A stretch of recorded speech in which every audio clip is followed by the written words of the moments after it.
PPO, also known as Pension Payment Order, is a unique 12-digit number designated to every pensioner under the Employee Provident Fund. This video is regarding how to get your PPO number. Please subscribe the channel. Go to the official website of EPF India.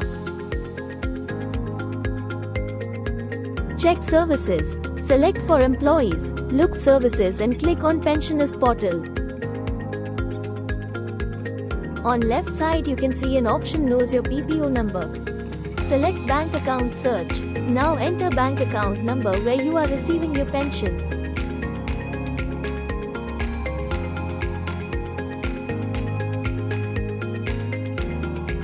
Submit. You are able to see the details of your PPO number. Like the video and subscribe the channel for more videos.